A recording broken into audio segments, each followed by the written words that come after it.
et je travaille en tant que peintre décorateur depuis une dizaine d'années. Euh, je suis passé par le décor de théâtre, le décor dans l'hôtellerie de luxe, et depuis plusieurs années, je travaille exclusivement sur les monuments historiques. Et les moyennes d'âge sont effectivement assez jeunes sur les chantiers auxquels j'ai participé. Beaucoup beaucoup de profils entre 25 et 35 ans. On travaille naturellement avec des personnes plus âgées, du coup il y a une transmission qui se fait, mais de façon naturelle, sans en observant travailler. Il n'y a pas vraiment de hiérarchie non plus, on travaille ensemble et on apprend des choses en se côtoyant. Elle est plutôt dynamique, il y a une bonne ambiance sur les chantiers du patrimoine. Comme je l'ai dit avant, c'est plutôt jeune. Les gens sont contents de se rencontrer. Il y a une confrérie, il y a une certaine passion qui unit un peu tout le monde, parce que tout le monde est quand même très fier de travailler dans ce secteur. Et particulièrement par rapport aux chantiers classiques que j'ai pu faire avant, il y a un esprit d'équipe beaucoup plus fort entre les différents corps de métier. En tant qu'ouvrier, je pense pas qu'on gagne mieux sa vie. Euh, Par contre, on s'y retrouve par la qualité des chantiers qu'on a, la qualité de ce qu'on observe, le, le précis de travailler sur des matériaux nobles, on travaille sur la pierre, sur du plâtre ancien, sur de la chaux. Et ça nous nourrit beaucoup et je pense que c'est une grande partie de... C'est ça qui fait que beaucoup de gens restent longtemps travailler dans ce secteur. Il y a un sentiment de prestige, mais il y a aussi beaucoup d'humilité. Parce qu'on est confronté à des chantiers magnifiques. On a complètement conscience de, de tout ce qu'on a à apprendre sur nos métiers en travaillant dans ce secteur. C'est un motif de satisfaction, bien sûr. Et, mais je dirais que la plus grande satisfaction, c'est quand même de ressentir physiquement, d'être très près des œuvres qu'on restaure, par exemple sur un plafond à une quinzaine de mètres de haut, et d'y apercevoir les traits de construction, les finitions qui ont été laissées parce qu'elles ne se voient pas de loin, et de ressentir, de voir les coups de pinceau, comment est-ce que ça a été appliqué, avec quel outil. Tout ça prend un sens et du coup on se retrouve avec une grande proximité avec cette œuvre. Et ça, c'est surtout extrêmement nourrissant. Je pense que les formations classiques donnent déjà des bonnes bases pour s'intégrer à une équipe ensuite dans le patrimoine. Par contre, ça peut être intéressant de développer vraiment des modules spécifiques à ce type de travail. Par exemple, apprendre à retoucher des objets, apprendre à retoucher une peinture. Hum, C'est des choses qu'on n'apprend pas dans les formations classiques et qui pourtant font beaucoup travailler les peintres déco aujourd'hui pour pouvoir justement trouver des compositions adéquates au rendu qu'on cherche.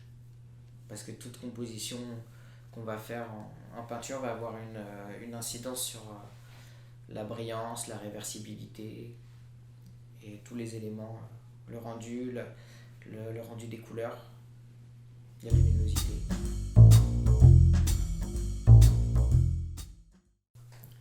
Personnellement, c'est plus la technique. Et je pense que pour beaucoup de personnes qui travaillent dedans, il y a évidemment un grand intérêt pour le sujet, mais avant tout, on aime se creuser la tête pour trouver la technique, pour, se, voilà, pour trouver un moyen d'arriver au résultat qu'on veut obtenir. Faut pas croire que c'est un travail uniquement physique. Mentalement, que ce soit les restaurateurs, les doreurs, les peintres déco sur les chantiers, on fait un travail mental qui est épuisant. On a, Mentalement, hein, je parle. Hein. Physiquement, physiquement, évidemment, on travaille physiquement, mais on a tellement de choses à penser, que ce soit les couleurs, l'organisation, faire des essais, se demander si c'est trop fort, trop clair, trop foncé, reprendre, repasser un coup. Comment est-ce que je vais organiser? Est-ce que je vais mettre tel enduit? Si je mets tel enduit, il va sécher vite, mais ma peinture ne va pas bien ressortir dessus. Si je mets l'autre enduit, il va sécher plus lentement, mais ça va mieux. Comment je trouve le compromis entre ces deux possibilités? Et en fait, on est toujours en effervescence cérébrale. Aujourd'hui, les personnes qui faisaient ce boulot avant, aujourd'hui, elles font du graphisme sur ordinateur. C'est un peu ça, hein, l'évolution de, de ce travail. Que ce soit le peintre en lettres, à l'époque, il peignait physiquement des lettres. Aujourd'hui, il le fait avec Illustrator ou il construit une typo comme ça. Donc c'est tout un grand questionnement sur les nouveaux outils et ce que ça nous apporte et ce qu'on a besoin, ce qu'on aime faire en tant qu'être humain. Alors effectivement, il y a certains corps de métier, comme les restaurateurs qui par exemple utilisent des applications qui leur permettent de déceler certaines pathologies avec leur téléphone portable sur les peintures. Après, il y a plein d'outils modernes qui existent, mais bien souvent, on en revient à la technique traditionnelle. Les maçons montent très souvent leurs pierres avec un système d'échafaudage et des poulies qui tirent avec leurs bras. Les menuisiers déplacent les lourdes portes cochères bien souvent avec leurs bras aussi, parce que finalement, les outils ne sont pas toujours adaptables et ne permettent pas toujours de s'en servir sur les chantiers, pour des raisons d'accès, pour différentes raisons. Alors je pense que chaque secteur d'activité a une culture qui s'est développée propre à son domaine. Dans le cas des chantiers du patrimoine, alors pour les peintres décorateurs, on utilise les mêmes techniques qu'un peintre décorateur qui travaille sur des chantiers classiques. On va simplement les adapter à l'environnement, c'est-à-dire on prend des habitudes en termes de contraste, en termes de valeur, de gérer un peu différemment les choses pour s'intégrer à l'ensemble dans lequel on doit s'aligner. Quand tu dis valeur, contraste, tu parles des couleurs? Oui, des couleurs, pas seulement. On cherche pas à impressionner le regard, on cherche à se fondre dans un environnement. Ce qui change un petit peu l'approche du décor par rapport à un chantier classique où on va vouloir des choses assez visuellement marquantes. Alors que là, notre travail, il est plein d'humilité parce qu'on ne doit pas le voir ou le voir, mais en dessous de ce qui existe déjà. En dessous, ce que j'entends par en dessous, c'est en termes de valeur. En termes de pôle d'attraction, ça doit toujours être un peu plus doux que ce qui est d'origine. Alors, pour diverses raisons. Déjà, pour la déontologie de la restauration, on doit toujours pouvoir différencier ce qui est d'origine et ce qui a ensuite été restauré. Pour les restaurateurs, c'est avant tout une approche scientifique. Les restaurateurs ne restaurent pas une peinture murale pour qu'elle soit jolie, ils la restaurent pour qu'on comprenne le rendu dans l'ensemble.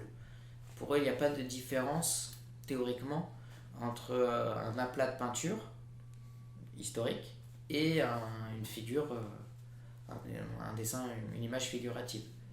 Ce qui compte, c'est la préservation de la technique.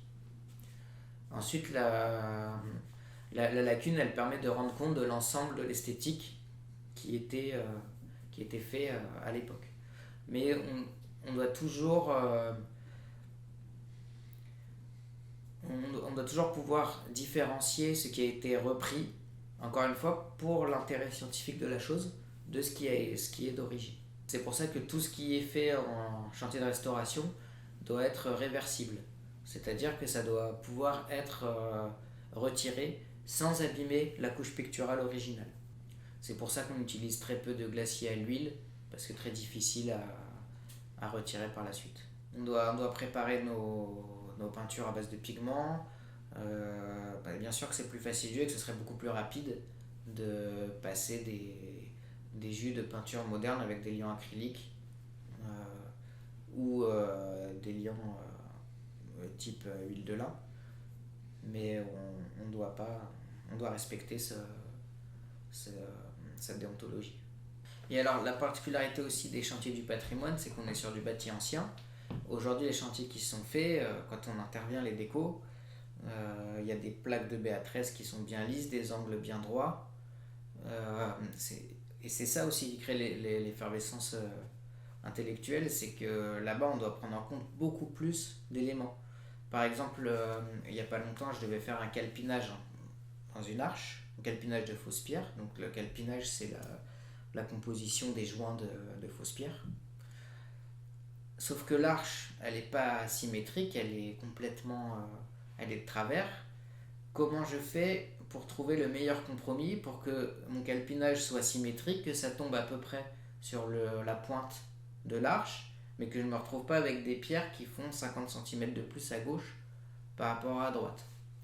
Donc il y a beaucoup plus d'éléments à prendre en compte sur ces chantiers dans notre travail que sur un chantier sur du neuf.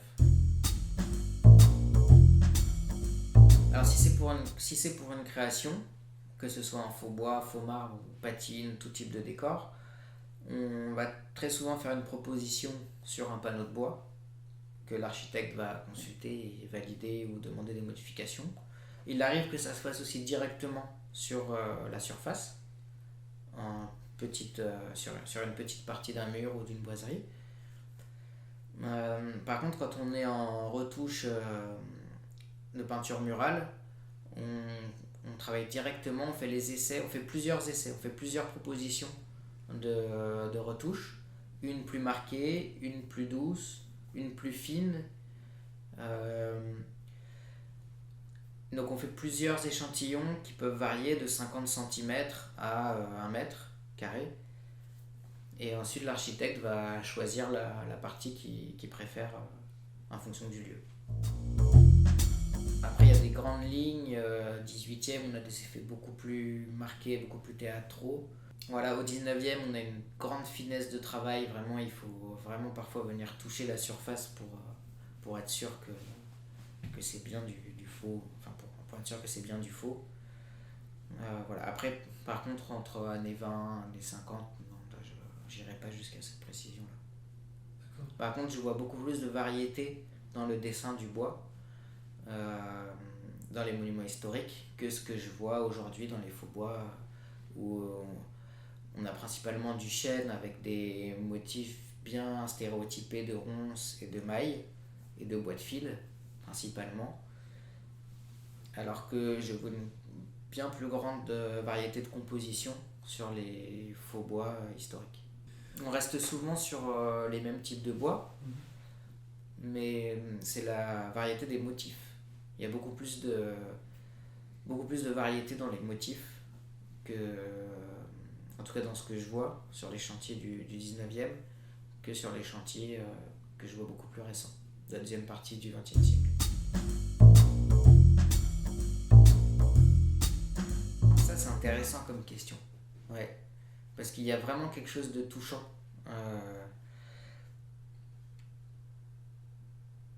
Il y a quand même une pensée assez forte pour la personne qui a fait un décor qu'on est en train de restaurer. Après c'est sûrement très personnel, ça dépend vraiment des personnes, mais pour moi il y a une relation particulière.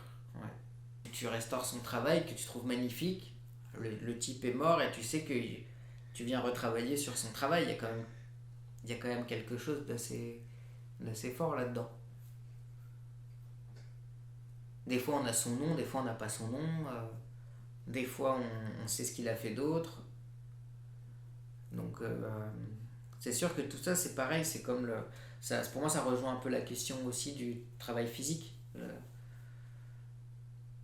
C'est un ensemble de choses. On est sur sur quelque chose qui est connecté avec du réel.